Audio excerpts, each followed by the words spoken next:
Hello everyone, this is Gamer with Opinion, also known as Dentalis, and I'm recording this video for my friends at Apex in the game Starfleet Battle. I'm gonna do a quick video on crewing. Actually, it's gonna be a little series of videos. We're gonna go into the style crewing, and also just have an overlook on the other situations that you get for crewing, mainly PvP. You have basically PvP and PvE for configuration. There's a third one for armadas.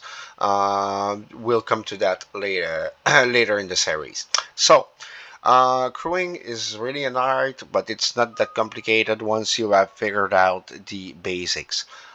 So basically, the first thing that you have to consider when you're going for crewing is the fact that you are crewing for a specific ship. So you need to know what the ship is all about. I'm gonna use two types of ships, well, three types actually, and we're gonna cover everything with that. The first one I'm going to use is the Kara. Why? Because this is a mixed type weapon ship. So that's going to show us how to crew those. So we've got here kinetic weapons. Sorry if the interface is in French, but that's my native language. So two kinetic weapons, torpedoes Mark 6, and we also have a phaser Mark 6. Phaser Mark 6 is a heavy laser, so it doesn't fire necessarily every round. It needs times to recharge from time to time. So does the torpedoes. So this is not your fast attacker ship, but it does pack the punch once it hits.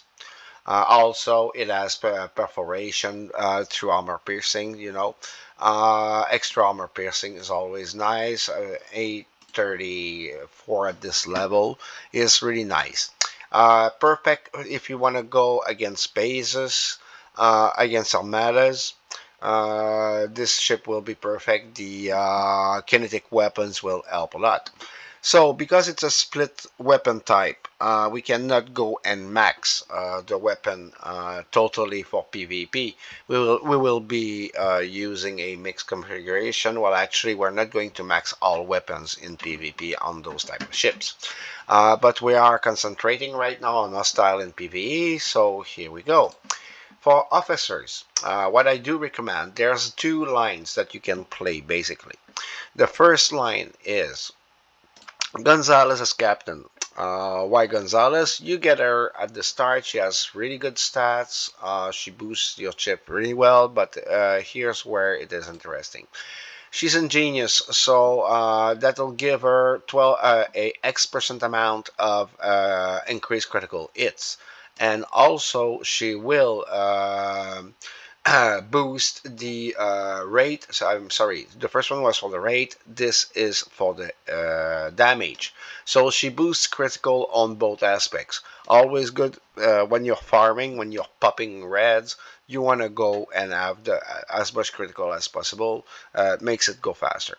Second one is Gala, which is underplayed. I love Gala, and basically because she'll give you X amount of reduced damage against critical hits. Usually anywhere in the 25-30% range. This is really, really, really good. Because the only thing that can go wrong when you are popping reds, especially when it's small reds, is the fact that they're gonna critical hit you and reduce the time you're going to spend farming them. When you're going to farm and pop reds, you want to have like the maximum time possible on one trip, right?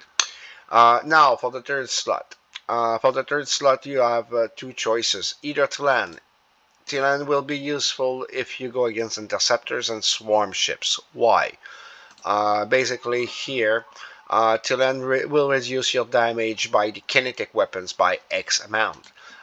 Kinetic weapons are on swarms as a given, and most interceptors will be carrying also kinetic weapons, so she is very useful for that.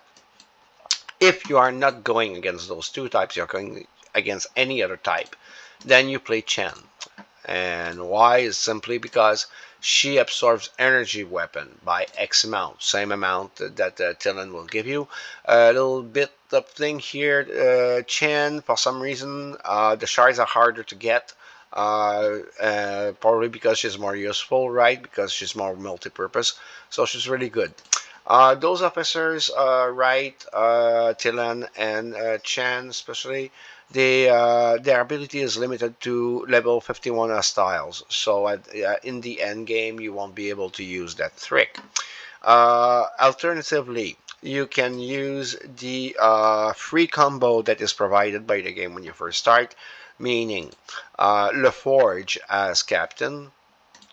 I cannot use him because he's somewhere else, right? So LaForge as captain. Why? Because he's got the intemporal ability, reduce the damage inflicted by X amount. That's really good. And then you also have increase whole life by X amount. So it makes your ship really sturdy. Then you use Crusher to boost his ability. That will make the ship even sturdier. And the third one, you use Chen or Tilan for the reason I gave you. The only other thing to focus on is synergy here. You see those percentage here. Those percentage are actually ability boosts, meaning that they are going to boost the stats of your captain. So the higher the stats of your captain, the more effective he is at his job, and so on and so forth.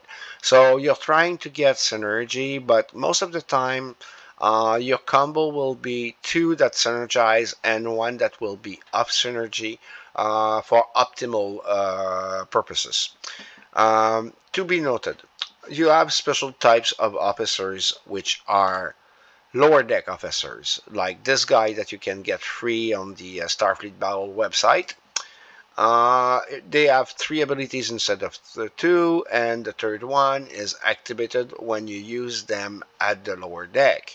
Mr. Ensign is really nice to play because it gives you a 15%, because this is the basis, right? He's hard to upgrade.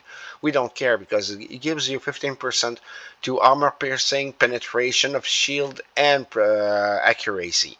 This is pretty goddamn good. As bonus, especially for a lower deck officer. His stats are not great, but still, for the first level, it's pretty good.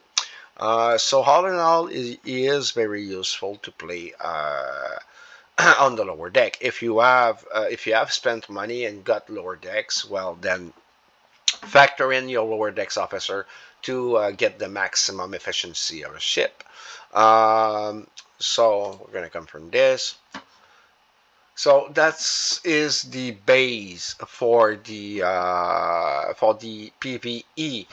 This is true for every ship, no matter what type. Oh yeah, one little thing.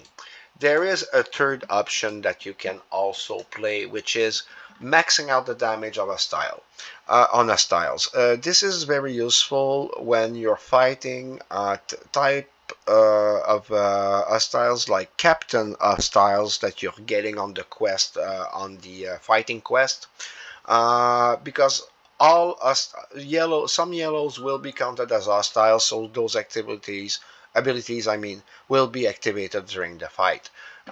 So if that is the case and you're trying to kill an hostile that is above your pay grade, a good way, especially for the Kira here, a good way to go at it is to use Vel, because Vel will give you kinetic damage increase by X%, and in coordination with Shev, which gives you the same thing for energetic weapon. So that way the damage is increased on both the weapon types. Then you play a captain, maybe a captain that's energized if you want, like Gonzalez. She's very good. You could play Gala. Our first ability is not very good because it's a power steal thing, but the second ability is still good, and she wouldn't be able to go into those two slots, so she would need to go there. Those two, their abilities are also hunters, so not very useful. That's why Gonzalez is pretty much the right pick for this configuration. So that is the third option, by maxing damage. In PvP, You will be using same type of strategies. I'll be demonstrating that with the other ship that we're going to cover a single type of weapon ship. So here's the backlist, right? Survey ship. This guy has 3 Mark V phasers. The Mark V phasers are not quite heavy phasers, but they do have one very redeeming quality. They fire every round. One thing that you've got to understand about this game, this is a turn-based game, but it is also a round-based game. Turns are subdivided into rounds to account for the weapon types that are firing. Some will be firing every round, some need recharge time. This is where this little baby here is very nice to use because he fires every round. You've got 3 weapons that fire every round that you can boost, and thus inflicting maximum damage, maximum possible damage. If you are playing armor piercing or shield penetration with that, the damage will be incredibly high really fast. How do we achieve this? This is meant for PvP, right? We cannot max the weapon types as much in PvE. In PvE, we will go more with special abilities that target hostiles, but it's not as effective to boost the weapons in PvE than it is in PvP. So for PvP, if we go into an energetic type, and by the way, what I'm providing here is for F2 player, low players mainly. For the ones that have cash, there are better options, but I'm going to show what the starters and the one that are trying to grind the game can get. This is the most effective way of going at it. If people are of higher level, want recommendation for crews depending on their ships and stuff, just PM me and I will help you out. So for PvP, what we want when we all so there is 2 strategies that we can use: ability strategies and damage strategy. When we are lower level and we are F2P, we want to go into an increased damage strategy because this is what is more reliable to us. We will make sure to make them, the opponent, pay. No matter if we win or we lose, we're going to inflict damage, lots of it. So it's going to be costly for the adversary even to attempt us. And we can overreach also with these types of combo. We can kill higher pay grade than actually we are. So the logic behind this is this. First, we're going to use Rooker. Rooker is a specialist in intercept survey ship, so she gives a 30% damage increase for survey ships. That's awesome. So she boosts the Vaclus very well, and she boosts all weapons, right? Then we've got also a 10% extra for energetic weapon. Guess what? Energy weapon. We've got a plenty. That's the only thing we're using. So we're getting 40% damage bonus just using Rooker as a captain. Pretty nifty here, right? Second, we want some damage reduction because Vaclus is kind of brittle. So we have 2 different strategies possible. We can go either with some damage reduction here, and also she's synergized, so that's pretty good. Like I said, she will reduce by X the amount of energetic weapon directed at you. That's damage mitigation control. Pretty good, pretty useful.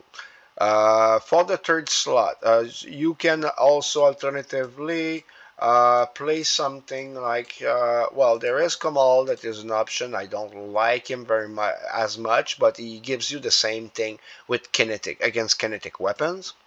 But more interesting is something like, where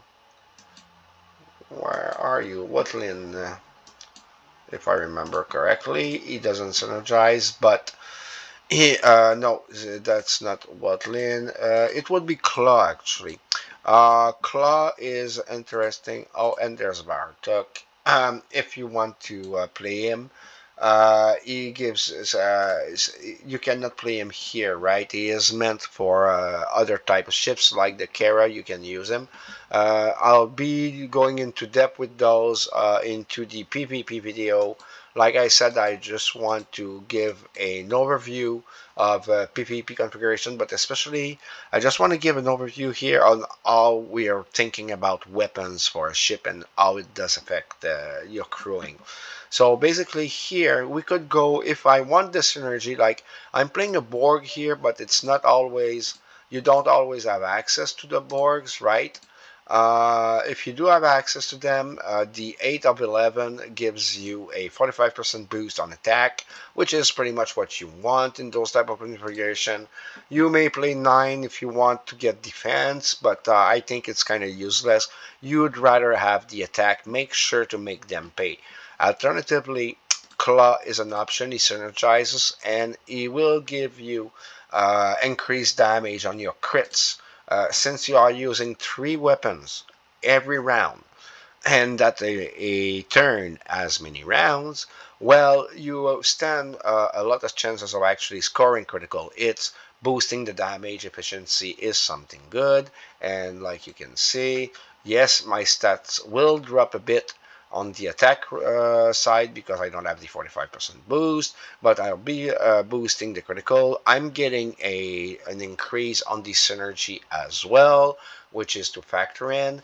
And you have to also think that those stats, they are not like the total absolute truth. They represent part of things. Your researches actually affect your ship, and they don't show here, or not all of them anyways. So that's why you can actually overreach, especially if the adversary is not well crewed. So that's about it for the introduction video. Just gonna confirm that to get out of there and help my, no, I won't help my fellows, could just screw up the recording. So this is the end of this little introductory video on crewing for PvE hostile things. We will be going, if there is need, if you like the video, if you want to see more Apex people, just leave me a comment, a like, or whatever, or hit me in the game, tell me that you want to see more of those videos, and I'll be making more of crewing, and then I'll be making also growth, because this is something that at low level and medium level, if you don't manage it properly, you might end up into many problems. So this will be the end of it. Well, it's St. Patrick's Day, so happy St. Patrick's, everyone. That'll be tomorrow, actually. And take care. So this was Gamer with Opinion, Dentatus, signing out.